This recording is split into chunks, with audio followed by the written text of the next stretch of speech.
क्षये पुनस्तानि कल्पादौ विसृजाम्यहम्। कौन्तेय, हे कुंती पुत्र अर्जुन, कल्पक्षये प्रलय काल में सर्वाणि भूतानि समस्त भूत जीव मामिकाम प्रकृतिम मेरी प्रकृति में यान्ति लीन हो जाते हैं। पुनः कल्पादौ अहम पुनः सृष्टि काल में मैं तानि विसृजामि उन सभी का विशेष भाव से सृजन करता हूँ। हे कौन्तेय, कल्प के समाप्त होने पर समस्त भूत मेरी ही प्रकृति में प्रवेश करते हैं और कल्प के आरंभ में पुनः प्रकृति द्वारा मैं उनकी सृष्टि करता हूँ। हरि ओम सहना भवतु सहनौ भुनक्तु सह वीर्यं करवावहै तेजस्विनावधीतमस्तु मा विद्विषावहै। ओम शांति शांति शांतिः। ओम अज्ञानतिमिरान्धस्य ज्ञानाञ्जनशलाकया चक्षुरुन्मीलितं येन तस्मै श्रीगुरवे नमः। जय श्री कृष्ण चैतन्य प्रभो नित्यानंद श्री अद्वैत गदाधर श्रीवासादि गौर भक्त वृंद। हरे कृष्ण कृष्ण कृष्ण हरे हरे, हरे राम राम राम हरे हरे। हरे कृष्णा। तो हमने भगवान का सृष्टि के साथ क्या संबंध है, पहली बात भगवान सृष्टि करता कैसे हैं, और दूसरा अचिंत्य भेदा भेद ऐसा संबंध कैसे बनाए रखते हैं सारे जीवों के साथ, सारी सृष्टि के साथ। ये दो बातें हम देख रहे हैं। इसके पहले हमने श्लोकों में देखा था कि मया ततविदं सर्वम जगद अव्यक्त मूर्तिना, मेरी इंद्रियातीत मूर्ति के द्वारा यह संपूर्ण जगत व्याप्त है। ये इंद्रियातीत मूर्ति क्या है भगवान की? परमात्मा है। मया ततविदं सर्वम जगद अव्यक्त मूर्तिना, परमात्मा अव्यक्त मूर्ति है, दिखते नहीं है सबको, लेकिन सर्वत्र व्याप्त है। मत्स्थानि सर्वभूतानि, सारे भूत में जो मुझ में अवस्थित हैं। तो ये कौन है? ये कौन है? सारे भूत मुझ में अवस्थित हैं। ये भगवान का विराट रूप भी हो सकता है, ये महाविष्णु भी हो सकता है। अहम च न तेषु अवस्थितः, लेकिन मैं उनमें अवस्थित नहीं हूँ, उनके बीच फंसा नहीं हूँ। ये कौन है? भगवान स्वयं, कृष्ण भगवान जो गोलोक वृंदावन में वास करते हैं। ठीक है।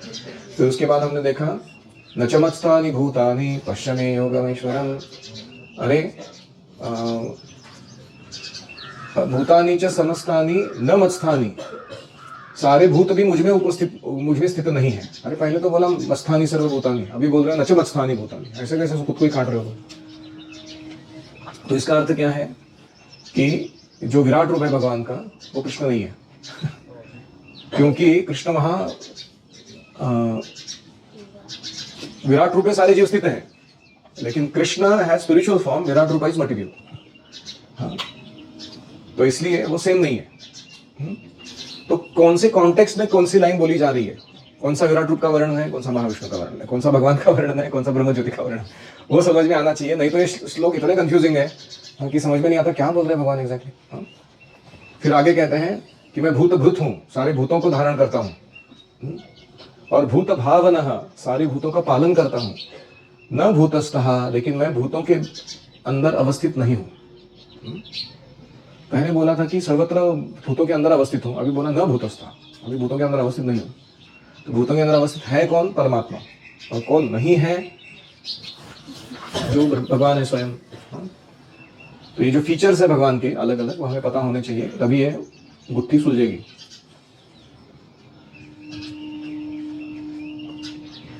तो भगवान का देह और देही ऐसा भेद नहीं है। हमारे इसमें देह है और हम देही है, देह के अंदर बैठे हुए, लेकिन कृष्ण के साथ ऐसा भेद नहीं है। इसलिए वो सर्वस्थ है, सब जगह है, लेकिन फिर भी निस्संग है, नहीं है उसके साथ अटैच्ड, अपना ही अपना स्वतंत्र अस्तित्व बनाए रखता है। तो इसके लिए उदाहरण दिया था, यथाकाश स्थितो नित्यम वायु सर्वत्र गोवः। जैसे वायु सर्वव्यापी होने के बाद भी नित्य आकाश में ही अवस्थित रहती है। आकाश कितना बड़ा है और वायु उसके अंदर स्थित है, उसी प्रकार सब भूत जो है जीव वो मुझ में स्थित है। ऐसे जानना चाहिए हमें।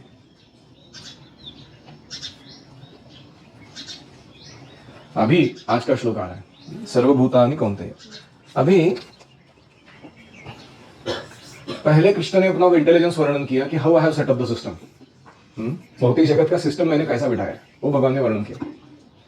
तो इससे भगवान की एक्सपर्टीज, निपुणता या उनकी बुद्धिमत्ता दिखाई देती है कि क्या जबरदस्त सिस्टम बना के रखा है भगवान ने।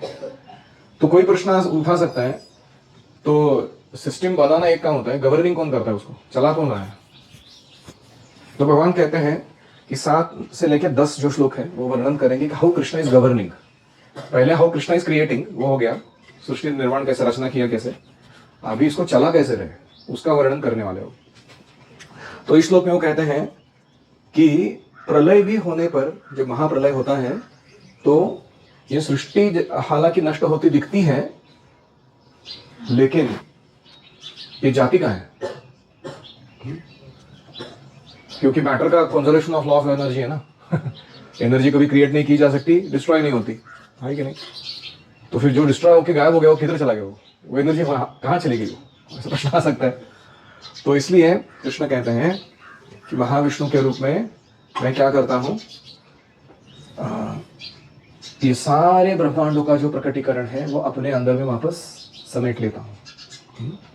जैसे कोई पूर्ण नाभि, यानी मकड़ी के पेट से वो अपनी थूक निकालती है और इतना सुंदर जाला बिछाती है, देखा आपने, पूरा इधर है, और खुद फंसती है उसके अंदर, नहीं फंसती, वो किधर से भी किधर भी जा सकती है आराम से। लेकिन अगर कोई दूसरा कीटक आ जाए इधर उधर, उसको लगे अरे अच्छा सीट है इधर बैठने के लिए, चमक रही है, जाके बैठ जाता है उसके ऊपर, चिपक जाता है, फिर वो कितना भी छटपटाए वो सारा गोला बन जाता है उसके अराउंड, वो जाल का निकल ही नहीं सकता। ऐसे भगवान ये सृष्टि रचना तो करते हैं लेकिन खुद उसमें फंसते नहीं है। और ये जो जीव है वो भोग करने आए उधर, अच्छा है चमक रहा है वो फंस जाते हो उसके अंदर। जैसे कभी कभी कोई मधुमक्खी होती है, उसको दिखता है हनी जार पड़ा हुआ है वहां पे, इतना लोभ होता है उसको कि जाके सीधा हनी के ऊपर ही बैठ जाता है वो। पहला पैर डालता है तो धस जाता है, दूसरा पैर डालता है उसको निकालने के लिए, वो 2 भी धस जाता है, सारे पैर डाल देता है, पंख फड़फड़ाता है, पंख भी चिपक जाता है, सीधा डूब जाता है मध के अंदर। तो ऐसे हमारी हालत है बहुत जगह। तो प्रलय क्या, 2 प्रकार है। एक प्रलय मतलब जब ब्रह्मा जी का एक दिन खत्म होता है, दूसरा प्रलय मतलब जब एक युग खत्म होता है। जैसे सत्ययुग खत्म हुआ, त्रेता चालू हुआ, तो उसके बीच में प्रलय होता है, वो छोटे प्रलय होता है। और ब्रह्मा जी का एक दिन खत्म होता है, रात आती है, प्रलय होता है। लेकिन ये छोटे प्रलय है। एक महाप्रलय होता है at the end of the millennium, Prabhupada बोलते हैं। वो कौन सा है? वो है जब महाविष्णु सांस अंदर लेते हैं, वो उसको क्या कहते हैं? महाप्रलय। मतलब उसमें ब्रह्मा जी का भी अस्तित्व खत्म हो जाता है, ये ब्रह्मांड ही नष्ट हो जाते सारे। तो उस समय ये सारे जो है महाविष्णु इनको समेट लेते हैं, अपने शरीर के रंध्रों में उनको धारण करते हैं। देखो कभी शरीर के रंध्र में बैठा हुआ है तो शरीर के अंदर तो नहीं गया ना, मर्ज तो नहीं हुआ, उसका स्वतंत्र अस्तित्व भी खत्म नहीं हुआ, लेकिन वो प्रकट भी नहीं है, उधर ही बैठा हुआ है। तो प्रकट भी नहीं है और नष्ट भी नहीं हुआ है, अस्तित्व में है। तो ऐसे भगवान इसको समेट लेते हैं सृष्टि को। तो ये वर्णन इस श्लोक में वो कर रहे हैं। तो कोई पूछेगा कब कब होता है महाप्रलय? तो प्रोगत कहते हैं 4.3 बिलियन ईयर्स में एक बार होता है। सॉरी 4.3 ट्रिलियन ईयर्स में होता है। Million, billion, trillion, correct. 4.3 trillion years में एक बार होता है प्रलय, महाप्रलय। और इस प्रकार ये जो सृष्टि है इसको कृष्ण अपने पुरुष अवतारों के माध्यम से कंट्रोल करते हैं। पुरुष अवतार यानी ब्रह्मा विष्णु, गर्भोदक्षाय विष्णु, इनको। तो जब प्रलय होता है तो क्षुद्रदक्षाय विष्णु जो है वो गर्भोदक्षाय विष्णु में मर्ज हो जाते हैं, गर्भोदक्षाय विष्णु वापस महाविष्णु में मर्ज हो जाते हैं, सेम ही व्यक्ति हो।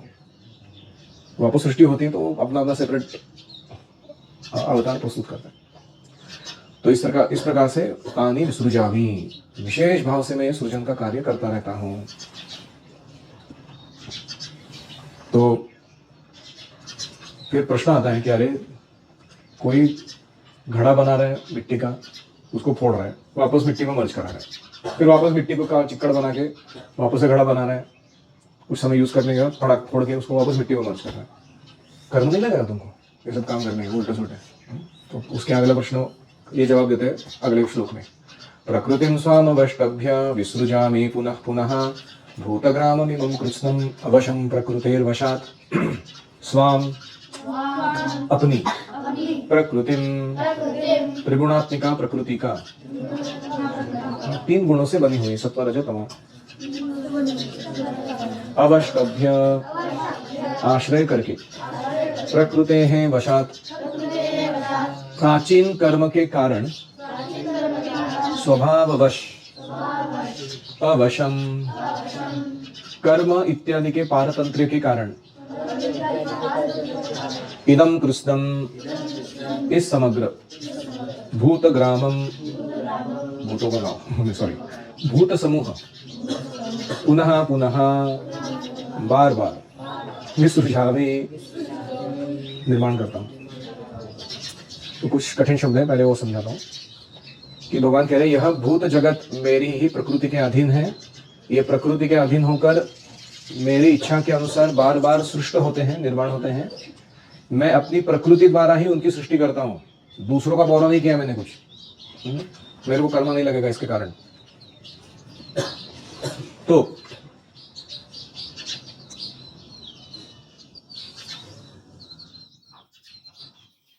प्रश्न यह है कि कृष्ण अगर आप निर्विकार हो, आप अटैच नहीं हो, डिटैच्ड हो, और आप नॉन ट्रांसफॉर्मिंग हो, आप तो कभी बदलते ही नहीं हो, लेकिन हम क्या देखते हैं प्रकृति कॉन्स्टेंटली ट्रांसफॉर्मिंग है, बार बार अपना रूप बदल रही हो, तो ऐसी प्रकृति को क्रिएट कर दे कैसे?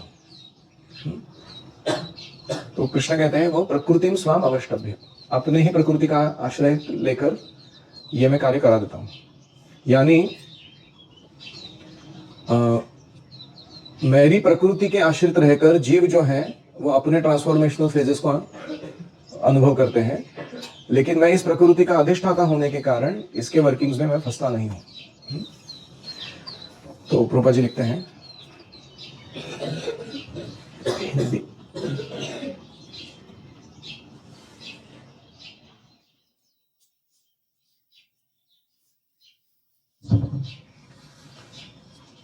प्रभुपाद जी पूरा सृष्टि का वर्णन पहले बताते हैं कि प्रथम पुरुषावतार महाविष्णु वो क्या करते हैं, फिर द्वितीय पुरुषावतार गर्भोदक्षाई विष्णु, तृतीय पुरुषावतार क्षीरोदक्षाई विष्णु, ये सब हमने सुना है, इसलिए वापस वर्णन नहीं करना। तो इनकी वर्णन के बाद भगवान कहते हैं कि ये इस अपरा शक्ति को या भगवान की इंफीरियर एनर्जी को निर्माण या संहार करते रहते हैं। भगवान इसमें डायरेक्टली इन्वॉल्व नहीं है, कृष्ण नहीं इन्वॉल्व इसमें। अभी जीवात्माओं का जहां तक संबंध है वो क्या कर रहे हैं, वो अवशः यानी बेबस होकर, हेल्पलेसली, प्रकृति है वशात, ये प्रकृति के वश में है ये सारे जीव। वो प्रकृति उनको बताती है कि कौन से गर्भ में प्रवेश करना है। जैसे अभी महाविष्णु ने सांस छोड़ी तो ब्रह्मांड बाहर आ गए, उसमें ब्रह्मा की सृष्टि हुई। अभी ब्रह्मा जी को अलग अलग लोक निर्माण करने हैं, अलग अलग सुविधाएं निर्माण करनी है उन लोगों के अंदर, फिर अलग अलग जीवों को अलग अलग शरीर में भेजना है, फिर उनको अलग अलग सुख दुख उपभोग करने लगाना है। इतना बड़ा काम है, कितने जीव है एक ब्रह्मांड के अंदर। अभी ये मैनेजमेंट देखने के लिए भगवान ने क्या आयोजन किया, देखिए पूर्व संचित जो कर्म था, मतलब महाप्रलय होने से पहले जो कर्म करके रखे थे वो नष्ट नहीं होते। वो महाविष्णु के शरीर के पास रंध्रों में जाके रहने के बाद भी सुप्तावस्था में वो बने रहते हैं। और जब नया सृष्टि होता है, पुनः उस संचित कर्म और वासनाओं के अनुसार वो जीव को पुनः वापस शरीर दिया जाता है। भैया याद है तुझे ये प्रोग्रामिंग सेंस ग्रेटिफिकेशन का, तूने इधर तक कोडिंग पूरा किया था, अभी अगला कोडिंग चालू रखना है तेरे को, ये ले और एक मौका ले ले, ये तेरा डिवाइस ले ले देह, और ये तेरे सेंसेस और इनपुट आउटपुट डिवाइसेस, अभी चालू हो जा कोडिंग करना चाहता, run your own program of sense gratification. तो जिस किसी योनि में होता जीव वहां वापस जाके वहीं से वापस काम चालू कर देते हो। तो इसका मतलब मेमोरी कितना है, कितना टेराबाइट मेमोरी चाहिए इसके लिए, इतने सारे जीवों के इतने सारे कर्मों का ट्रैक रखना है और उसको एग्जैक्टली उसी अनुसार अगले सृष्टि क्रम में गर्भस्थ कराना है। इस योनि में जन्म लेगा, ये सुख दुख उपभोगेगा। तो इतना खतरनाक अरेंजमेंट डिटेल में वर्कआउट करके रखा हुआ है भगवान ने। तो इसीलिए ये जो जीव है वो प्रकृति के वश में कर्मणा दैव नेत्रेण जंतुर्देहोपपत्तये, दैव नेत्र के अनुसार महाविष्णु की ग्लांस के अनुसार वो विशिष्ट शरीर में जन्म लेते हैं। जैसे किसी का जन्म चिड़िया के रूप में हुआ है, किसी का जन्म योगेश्वर के रूप में हुआ है, किसी का जन्म ऑक्टोपस के रूप में हुआ है, किसी का जन्म ब्रह्मा के रूप में हुआ है। ये ऐसे कैसे हो गया? रैंडमली हो गया क्या? भगवान ने किसी को फेवर कर दिया, किसी को नॉन फेवर कर दिया, ऐसा हो गया? नहीं, उनके ही कर्म के अनुसार हुआ है। और इसीलिए दूसरी बात गौर करने लायक ये है कि ये क्रमशः योनियां विकसित नहीं होती है, जैसे डार्विन का सिद्धांत कहता है। डार्विन क्या बोल रहा है कि पहले जल था, फिर जल और बिजली का प्रपात और कुछ तो वोल्केनो वगैरह सब एकत्र आने के कारण अचानक अमीनो एसिड्स बने। वो अमीनो एसिड्स का क्या हो गया? ये पहली पेशी बनी, उससे सेल बन गया। वो एक सेल का मल्टी सेल्यूलर ऑर्गेनिजम्स बन गए। फिर उससे बहुत सारे ऐसे पानी के अंदर के जीव बने, जलचर बने। फिर वो थोड़े बड़े हुए, फिर वो जलचर धीरे धीरे वो योनि परिवर्तित होकर स्थलचर बन गए, मतलब जमीन पर आके रहने लगे। Imagine whale becoming a polar bear. Who can imagine? Only Darwin can imagine. Whale become bear. वाह, ये माइथोलॉजी नहीं है। तो फिर वो बेयर जो था उसने क्या किया? फिर वो आगे इवॉल्व होता गया और उससे आगे अलग अलग स्पीशीज बनते गए। कुछ उड़ने लगे, कुछ मनुष्य बन गए बंदर होने के बाद थोड़ी देर के लिए। अभी ये क्या फैंटेसी क्या टाइम पास चल रहा है ये सब। मैं अगर बोलूंगा तुमको कि ये जो काला बॉक्स है हमारा, ये मिलियंस ऑफ लाइफ टाइम्स के एवोल्यूशन के बाद ये हाथी बनने वाला है, तुम विश्वास रखोगे मेरे पे? अरे क्या फालतू ऑर्डर करो तुम? इसका और हाथी में कितना फर्क है तुमको मालूम है? हाँ? तो ऐसे ही वो प्रपोजल है वो उनका जो चल रहा है। तो प्रभुपाद जी क्या कह रहे हैं कि सारी योनियां ब्रह्मांड के सृष्टि के साथ उत्पन्न होती है। 8.4 मिलियन स्पीशीज ऑफ लाइफ है, वो एक के बाद एक इवॉल्व होकर क्रिएट नहीं होती है। वो सब एक साथ बनाई जाती है और सारे अलग अलग जीवों को एक साथ उनके अंदर डाला जाता है। तू ये जन्म ले, तू वो जन्म ले, तू वो जन्म ले। तो इस प्रकार से मनुष्य, पशु, पक्षी ये सब एक साथ उत्पन्न होते हैं, क्योंकि पूर्व प्रलय के समय जीवों की जो जो इच्छाएं थी, जो जो संचित कर्म था, वो पुनः प्रकट होने में उसको बाध्य करता है।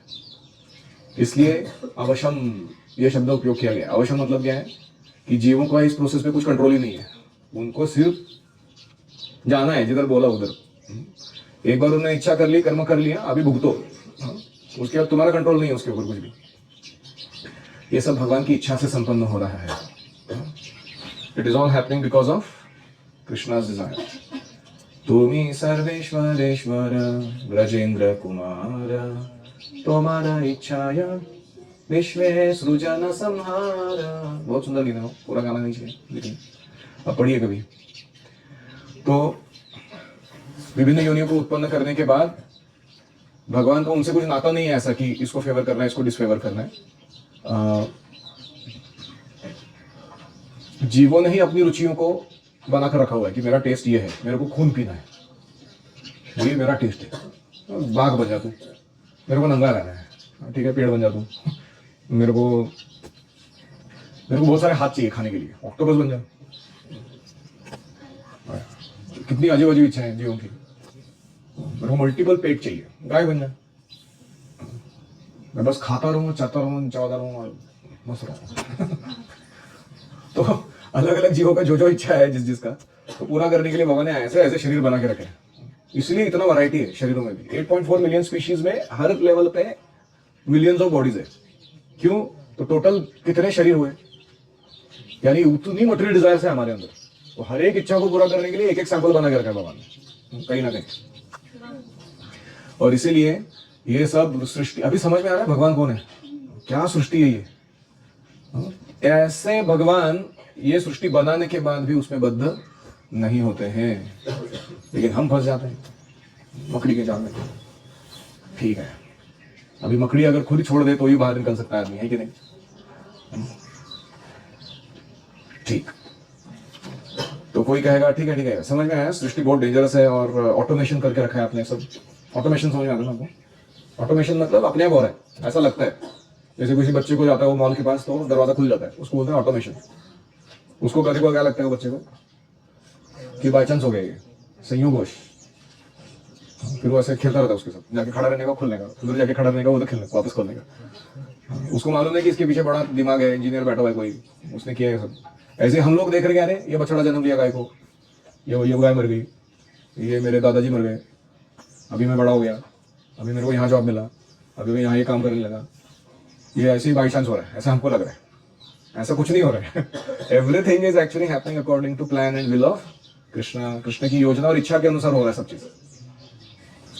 तो इसलिए ये ऑटोमेशन जो है प्रकृति का, ये कितने लेवल का है, ये सही में विचार करने की चीज है। तो अर्जुन पूछते हैं, अरे भगवान आप इतनी, you are performing so many activities, आप इतना काम कर रहे हो, but how is it that you are not bound? कर्म में फंसते कैसे नहीं आप ये सब कर्म करते हुए, इतना सारा कार्य? तो उसका उदाहरण, उसका उल्लेख अगले श्लोक में आता है। न च मां तानि कर्माणि निबध्नन्ति धनंजय उदासीन वदासीनम असक्तम तेषु कर्मसु।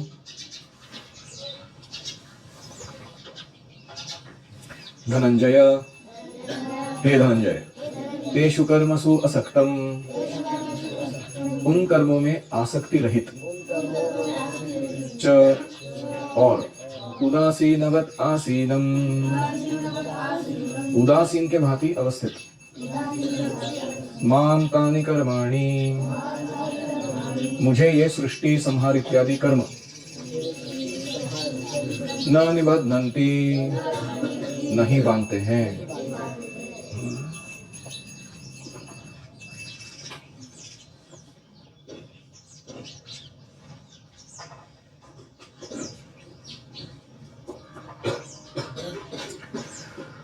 तो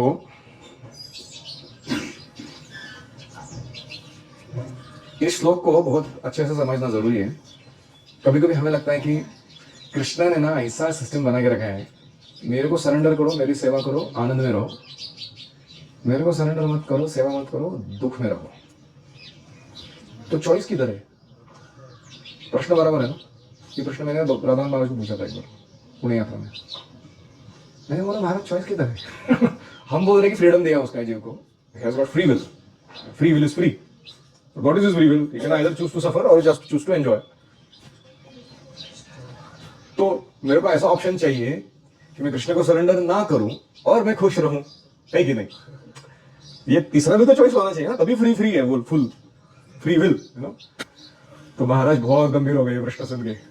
बोला ये शातिर दिमाग वाला आदमी अपना बुद्धि लगा के सरेंडर को कैसा टालने का, इसका बराबर लॉजिक लगा रहा है। बहुत सीरियस हो गया, चेहरा देख के फिर को डर लग गया। क्या गलत प्रश्न पूछ दिया शायद मैंने। अभी डांट पड़ेगी। महाराज ने कहा, नाउ यू अंडरस्टूड। पहला लाइन, हाँ तुम्हें अभी समझ में आया, ऐसा ही है। मतलब क्या कर लोगे तुम? ऐसा था कि सो व्हाट? ये सारा लॉजिक लगा के क्या झंडे गाड़ दोगे तुम?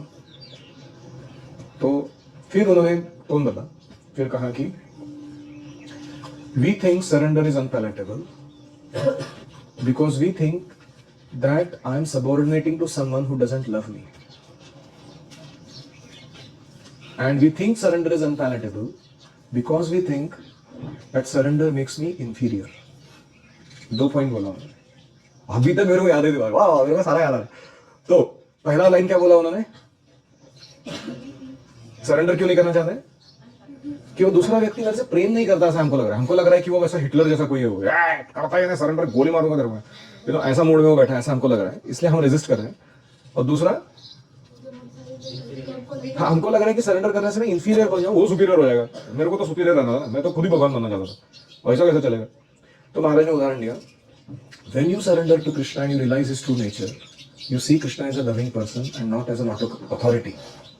तो तुमको दादागिरी नहीं कर रहे हैं, वो प्रेम करने वाले व्यक्ति है, और प्रेम में सरेंडर दोनों साइड से होता है। ये ताम प्रपद्यन्ते ताम तथैव भजामि हम, तुम सरेंडर करो, कृष्ण भी तुमको सरेंडर करते हैं। एक एग्जांपल ऑफ अर्जुन, उसकी चैरिट ड्राइवर बन के बैठे हो, भगवान है लेकिन किसी का शोफर बन के गाड़ी चला रहे हो, उसका तो लविंग है कि नहीं? रेसिप्रोकल है कि नहीं? ऐसा नहीं कि वन साइडेड है वो।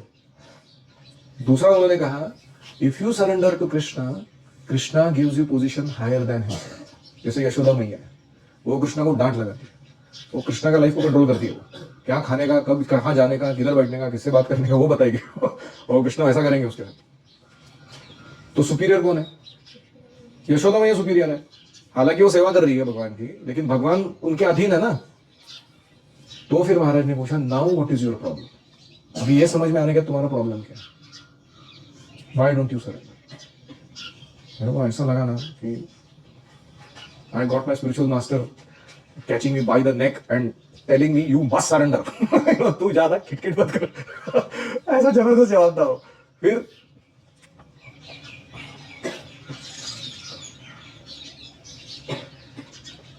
हाँ, तो उसके कंक्लूजन में महाराज ने कहा कि the more you surrender to Krishna, the more you realise that surrender is a sweet process. Just like a baby takes shelter of his mother when there is a thunder clap in the sky. बिजली कड़कती तो बच्चा जाके माँ को लिपटता है ना, तो सरेंडर कर रहे कि नहीं?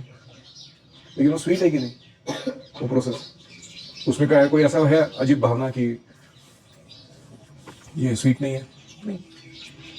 So this is why we should put aside our hesitation and completely surrender.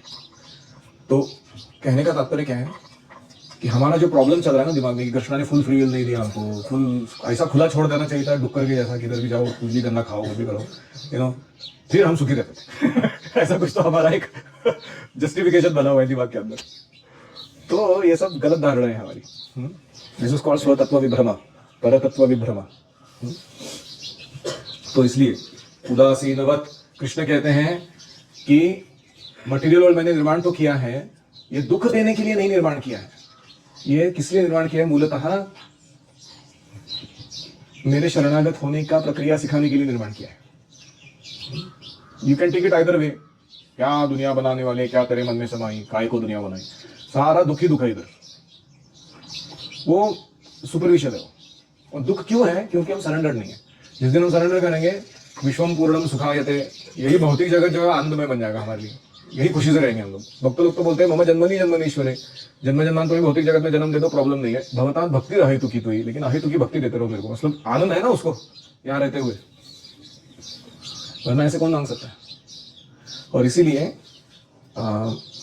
कुछ जो रिलीजन्स है, इस्लाम एंड क्रिश्चियनिटी, उनका मानना है कि गॉड इज ट्रांसेंडेंट। मतलब क्या है, भौतिक जगत से उनका कुछ लेना देना ही नहीं है, इसलिए वो बुत परस्त या मूर्ति पूजा को मानते नहीं। उनको लगता है मटेरियल चीजों में भगवान आ ही कैसे सकते हैं, मटेरियल मटेरियल है, स्पिरिचुअल स्पिरिचुअल है, दोनों को मिक्स नहीं कर सकते। तो ऐसा उनका मानना है। ऐसे कुछ रिलीजन है। दूसरे हैं, वो बोलते हैं कि गॉड इज इमैनेंट। इमैनेंट मतलब क्या है? वो सर्वव्याप्त है, तुमको इधर उधर जाके मंदिर में पूजा करने की क्या जरूरत है। कुठे शोधिशी रामेश्वर अन, कुठे शोधिशी काशी, हृदयातील भगवंत पाहिला, काय ते? हृदयातून उपाशी। या दूसरा वो सॉन्ग है, और एक कोई तो रावळी मंदिरी, क्या हो, शोधिशी मानवा रावळी मंदिरी, नांदतो देवहा तुझ्या अंतरी, आपुल्या अंतरी, समथिंग, मराठी सॉन्ग भूल गया थोड़ा। तो उनका क्या कहना है कि किधर जा रहे हैं मंदिर मंदिर, ये क्या है भक्ति भक्ति, तिलक लगाने का, घंटी माला डालने का, ऐसा शो ऑफ करने का, हरे कृष्ण हरे कृष्ण हरे हरे हरे राम राम राम हरे, सब ड्रामा है। ऐसा बैठने का, ध्यान करने का, इधर ही बैठे सब, जैसे कस्तूरी नाभि में ही बैठा है वो कस्तूरी मृग के, वैसा तुमको साक्षात्कार हो जाएगा। ये सब ड्रामा करने की जरूरत नहीं, साधना भक्ति करके दिखाने का, ऐसा उनका कहना है। गॉड इज ट्रांसेंडेंट वालों का कहना है कि मूर्ति पूजा बंद कर दो, वो भगवान इधर आते ही नहीं है। जैसे टॉयलेट बाथरूम कहीं किया हुआ है किसी ने, उधर देवता लोग आते नहीं ना, सुलभ शौचालय, तो एसटी स्टैंड पे आकर सुलभ शौचालय, हम भी नहीं जाना चाहते खुद उसके अंदर, देवताओं की तो बात छोड़ दो, भगवान क्यों आएंगे इधर मटेरियल वर्ल्ड में, ऐसा उनका कहना है। और तो ये इमैनेंट वालों का कहना है कि तुमको कुछ भी करने की जरूरत नहीं है, सब अपने आप हो जाएगा, ध्यान मग्न रहो तुम, बस live in the moment, be in the present, all that bullshit, and don't focus on God, you know, no need to be chanting and all this drama, ऐसा उनका कहना है। लेकिन हमारा कहना है, हमारा मतलब उपनिषदों का, भगवत गीता का, इन सब का, कि भगवान दोनों है, ट्रांसेंडेंट भी है, इमैनेंट भी है। ट्रांसेंडेंट कौन है? भगवान फीचर। इमैनेंट कौन है? परमात्मा फीचर, ब्रह्मन फीचर। दोनों है भगवान। और इसीलिए हमें we should not think that God is not caring for me. ऐसा भौतिक जगत में डाल के जेल में बंद करके छोड़ दिया मेरे को, कोई फर्क नहीं पड़ रहा है, भगवान को अपना अपना रासलीला रच रहे हो। मैं दुख भोग रहा हूँ यहाँ पे, उनको कुछ समझ में आ रहा है कि नहीं आ रहा है? तो ऐसे हम कभी कभी कोसते हैं भगवान को। लोग करते हैं ऐसे, इसलिए मैं गुस्सा हूं भगवान से, मैं उनके पास नहीं जाऊंगा अभी, अभी मैं नास्तिक बनता हूं। क्या नॉनसेंस है ये? हाँ? कृष्ण कहते हैं बहु I care for the material world, ये सब इतना अरेंजमेंट कौन कर रहा है बैकग्राउंड में बैठ के? But I am not completely indifferent also. उदासीन वत शब्द यूज करते हैं वो, उदासीन नहीं हूं मैं, उदासीन वत हूं मैं। I am not indifferent, I am situated as though indifferent. क्या संस्कृत है प्रिसाइज एकदम भाषा। वो कह रहे हैं कि मैं करवा कर तो ले रहा हूं, लेकिन तुम्हारे अंदर, तुम्हारे साथ में पर्सनली इंटरेस्टेड हूं। प्रकृति में मेरा इंटरेस्ट नहीं है, बहिरंगा शक्ति में मेरे को इंटरेस्ट नहीं है, उसको भोग करने की मेरे को कोई इच्छा नहीं है, मेरे को उसका कर्मबंधन लगता भी नहीं है। लेकिन इन यू माय डियर जीवा आई एम जैम इंटरेस्टेड। मेरे को ऐसा लगता है कि ये बंदे को कैसा तो करके लेके आना है अपने पास। तो इसीलिए वो क्या कह रहे हैं, उदासीन वत आसीनम। अभी तुम मेरे प्रति इंडिफरेंट हो और मेरा इंटरवेंशन नहीं चाहते हो, इसलिए मैं ऐसा बैठा हूं न्यूट्रल मोड में। लेकिन मेरी इच्छा क्या है कि मैं इंटरफियर करूं, मैं तुम्हारा पूरा ख्याल रखूं, तुम्हें अपने पास लेकर आऊं। हाँ? इसको कहते हैं उदासीनवत आसीनम। और जैसे कोई राजा आके जब तक अपने राज सिंहासन पर स्थानापन्न नहीं होता, तब तक मिनिस्टर लोग काम करना शुरू नहीं कर सकते। देखा आपने? जब राजा के बैठ जाते हैं सिंहासन पे, आज की कार्यवाही शुरू की जाए, फिर सब मिनिस्टर लोग आके नमस्कार करके रिपोर्ट देते हैं, आज का काम करना क्या है, क्या किया मैंने अभी तक, what have I done, what am I going to do next, what help I need. वो सब बड़बड़ चालू होता है, फिर वो सब कार्य संपन्न हो जाता है। ऐसे ही जब तक कृष्ण का इंटरवेंशन नहीं है, मटेरियल वर्ल्ड का एक तिनका भी हिल नहीं सकता है। He is the king and then all others, Mahavishnu, Garbhodakshayi, Kshirodakshayi, इतना नहीं, देवता सारे सब कुछ वो एक मिनिस्टर्स के जैसे हैं। उनके इंटरवेंशन से ही सब चल रहे हैं। और इसीलिए कृष्ण को हमको ऐसा नहीं मानना चाहिए कि क्या भगवान मेरे को यहाँ छोड़ के आप चले गए, मैं भुगत रहा हूँ, ठीक है मैंने गलती किया, तो भी फिर भी आपका बच्चा हूँ, थोड़ा ख्याल रखना चाहिए आपको मेरा। भगवान बोले बहू माझी पण तीच इच्छा है, मैं पूरा ख्याल रखना चाहता हूँ, तू आ जाओ मेरे पास। सो दिस इज हाउ उदासीनवत आसीनम। ठीक है, प्रभुपाद उदाहरण देते हैं उदासीनवत का। वो कहते हैं कि जैसे कोई हाईकोर्ट जज होता है, वो किसी को क्या करता है, इसको पुरखों की संपत्ति 10 करोड़ की दी जाए, ऐसा निर्णय देता है। इसको फांसी लटकाया जाए, वो निर्णय देता है। इसको जेल में डाल दो, 8 साल सड़ा उसको। लेकिन ये सब करते समय क्या वो जज जो है उसका उस हानि या लाभ से कुछ लेना देना है? उसको खुद को मिल रहा है, पर्सनली मिल रहा है प्रॉपर्टी में हिस्सा, या इसका कर्म मिलने वाला है उसको, इसको सफरिंग देने के कारण? नहीं। इसको कहते हैं उदासीनवत। कि वैषम्ये निर्घृण्येन, जगत के द्वंद्वों में स्थित न होने के कारण, द्वंद्वों के अतीत होने के कारण, सृष्टि और प्रलय में अनासक्त रहने के कारण भगवान को कोई कर्म बांध नहीं सकता। जीव अपना पूर्व कर्म से योनिया धारण कर रहे हैं, अपना कर्म भुगत रहे हैं, भगवान उसमें कोई व्यवधान नहीं डाल रहे हैं। He is not interfering with them. वो अपना अपना चल रहा है उनका काम। बहुत बहुत धन्यवाद, थैंक यू वेरी मच। ओम हरे कृष्णा कृष्णा कृष्णा हरे हरे, हरे राम राम राम हरे हरे, हरि ओम तत्सत।